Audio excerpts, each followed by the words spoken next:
West, Ontario.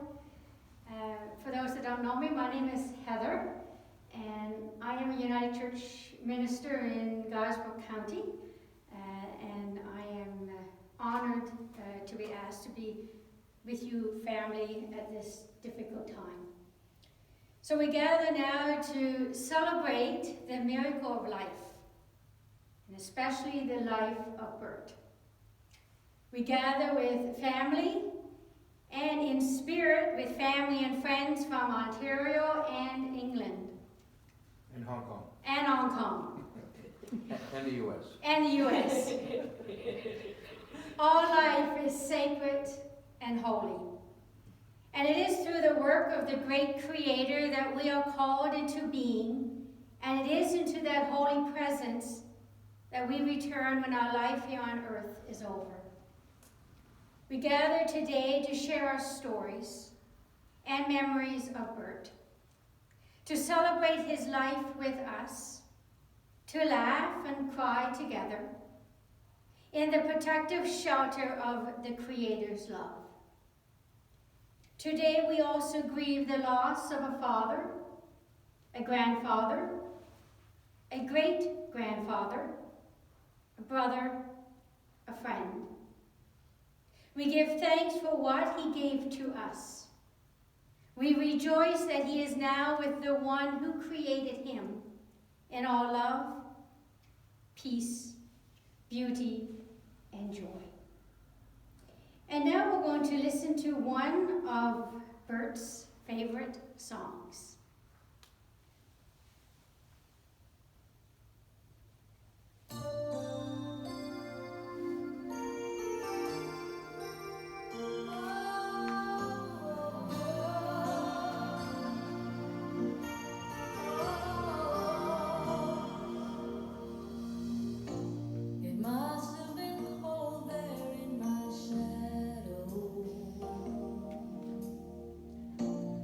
Never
So I'm going to share some messages from the Nightingale and Waters families. Albert William Nightingale was born on July the 30th, 1935, in Portsmouth, England, the middle of 5 children, with older siblings Joan and Doreen, and younger siblings Sheila and Peter. Bert spent most of his early childhood living through World War II. He told us stories over the years how he moved to the country to avoid the bombings in Portsmouth. He never related many stories in his early childhood, preferring to focus on better times after the war ended. He joined the British Marines in 1953, did 2 years of service recounting stories on ship of trips to Malta and other Mediterranean ports. As a teenager, he met the love of his life, Sheila Joyce Armstrong, and they married in Portsmouth in 1956. Their first child, Kevin, was born in 1957, followed by Tony in 1959 and Lee in 1961. He spent many years in England as a long-haul truck driver, and in 1964 decided to move to Canada, where his last child, Tammy, was born in 1967. The family originally settled in Brampton, Ontario, before moving to Georgetown, Ontario in 1972, and remained in the Georgetown area for the next 45 years. Bert was an avid pigeon racer and raced in clubs in both England in his youth and in Ontario for almost 5 decades, until his physical health would not allow him to continue. He had a large pigeon coop in his backyard where he kept over 100 birds at different points in time. There was a daily routine of feeding the birds in the morning and at night, and taking them for a toss in the spring and summer when weather permitted. A toss was a training session where he would drive them a distance away, sometimes up to 100 kilometers, and release them so they would fly home. He would spend his weekends in the spring and summer sitting in his lawn chair in the backyard waiting for them to come home from a race. He loved pigeon racing, and it was a huge part of his life. What we remember most about our father was the care he provided for our mother, Sheila. In 1969, Sheila was diagnosed with multiple sclerosis, and within a couple of years lost her ability to walk. He spent the next 40 years caring for her while continuing to work full-time to provide for his family. Every morning he would wake and lift her out of bed into her wheelchair, make her tea and feed her breakfast before feeding his pigeons and heading to work. At night, he would have to feed her dinner and put her to bed. If she woke in the night and needed anything, he would have to provide it for her. And he did this every single day for 40 years until her death in 2009. For that, he was an eternal gratitude and maybe more so our respect. He made a commitment to our mother and honored that commitment until the day she died. He wasn't always happy and had a bit of a temper that got the better of him at times, but he would laugh at himself when there was a funny story.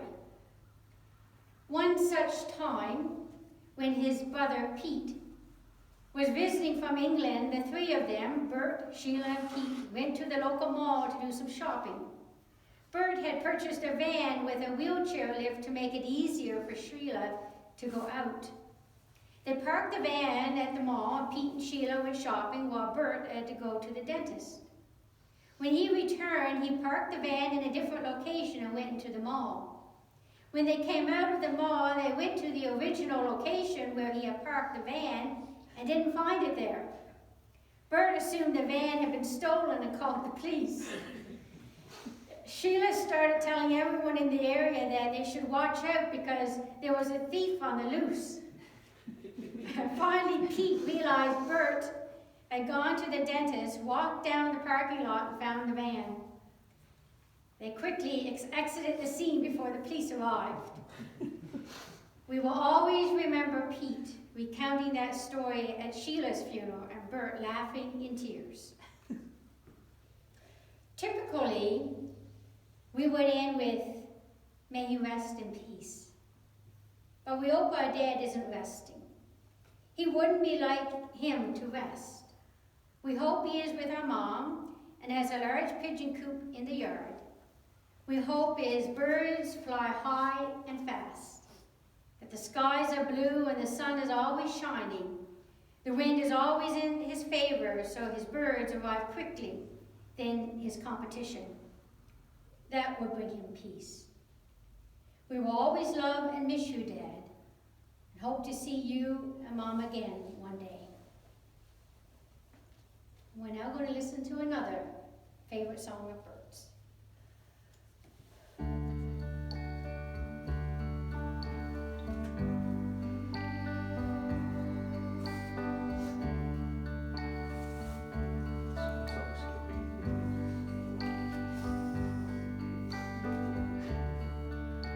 Day is long and the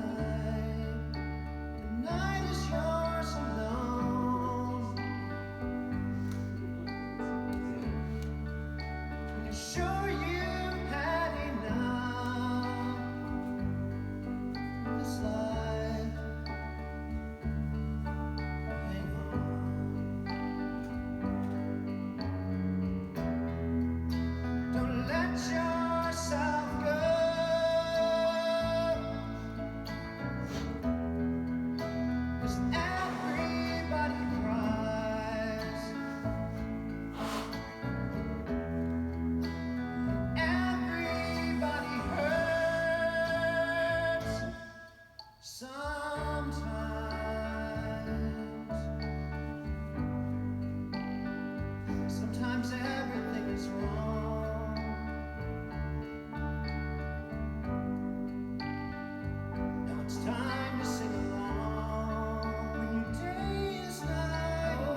share some messages. This one, a message from his granddaughters, Ashley and Nicole Waters.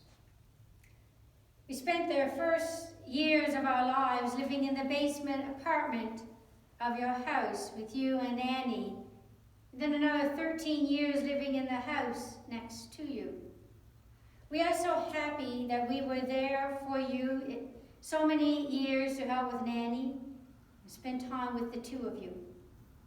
And then when Mom and Dad took you in and we could see you whenever we visited.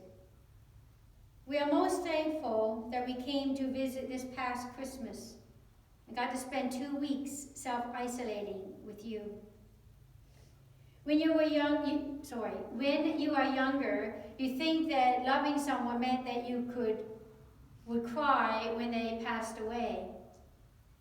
Now that we are older, we realize it is much more than that.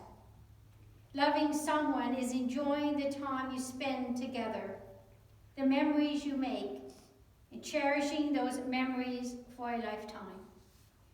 Grampy loved to tell us stories, mostly about pigeons, his time in the Navy or back home in England. Most we have heard 100 times. He had strong opinions and was never wrong, especially when it came to problems with the remote control or TV. Him and our nanny let us watch movies we weren't allowed to when our parents weren't around. He always had the best cookies and taught us to make a mean cup of tea. He took us pigeon training with him some weekends. Nicole liked it because it always ended with a chocolate dipped donut. He scoured us for leaving half-drank cans of pop around the house when we would come over or going too close to the pigeon sheds with our soccer ball. But what we will remember most of all was how he loved us and his family deeply.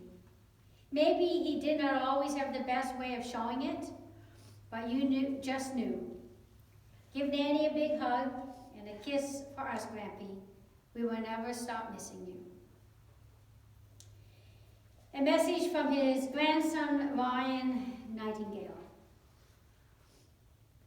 Just wanted to share a few memories I had of Grampy.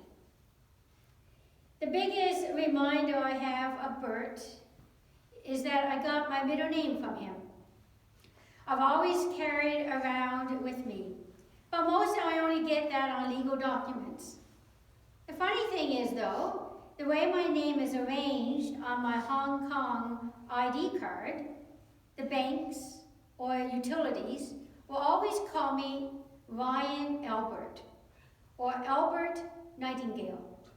And I laugh and say, no, are you looking for my grandfather? It's something that has stuck to me and kept me on my mind more often than usual. The night I learned of his passing, I had just been telling a friend of mine that I should start going around as Albert to make it easier. I definitely spent more time with Grampy when I was young. And I remember him being a serious and caring man with a quiet sense of humor that he expressed with a gentle and honest laugh. Like many of us, I remember his fondness for his pigeons, driving his big van he had for Nanny, and even his trip to visit us out on the East Coast in a Winnebago. I'm sorry to hear of his passing, but I do count myself lucky to have visited him the last time I was in Toronto, and lucky to have caught up with him over the Christmas season. When I lived in England, I visited Portsmouth for Christmas. On that trip, I had a long chat with him, kicked out of how even with his English accent, he had become more Canadian than me. Because of my strong Canadian accent, I was calling things like the garbage can a rubbish bin. I wish I could be there to pay my respects in person, as I'm sure many other people are as well. My condolences to everyone in the family. I know how special he was to everyone, especially to Tammy and his granddaughters. He was a hard-working and generous man. I know he was loved by many. May he rest in peace. With love, Ryan. Before we play Bert's last song, I will share with the family a poem, and it's called To Those Whom I Love and Those Who Love Me. The author is unknown. When I am gone, release me, let me go. I have so many things to see and do. You mustn't tie yourself to me with too many tears, but be thankful we had so many good years. I gave you my love, and you can only guess how much you've given me in happiness. I thank you for the love that you have shown, but now it is time I traveled on alone. So grieve for me a while, if grieve you must. Then let your grief be comforted by trust. It is only for a while that we must part, so treasure the memories within your heart.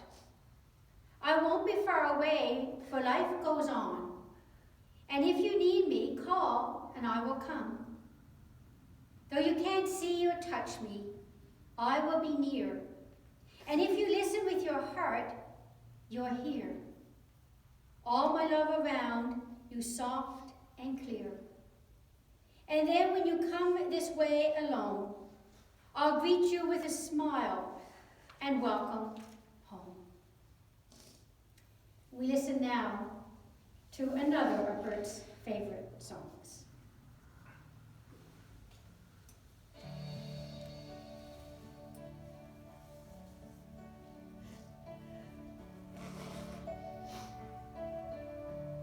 So this is who I am,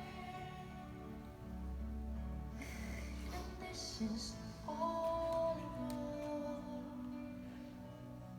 and I must choose to live for all that I can give, the spark that makes the power grow, and I will stand for victory if I can. Symbol of my faith in who I am, but you are my only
this time of remembering and celebrating,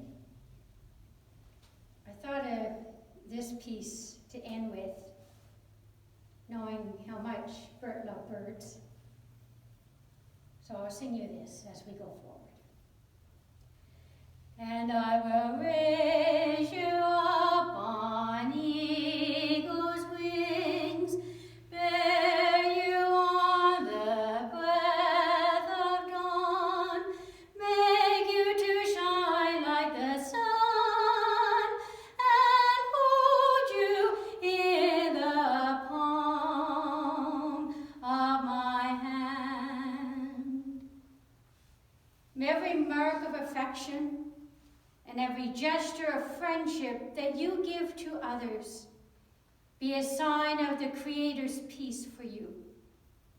We go in peace and love, remembering all that Bert cared for and loved for. Amen.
I'm gonna shut off for now. Are you guys okay? We can talk later.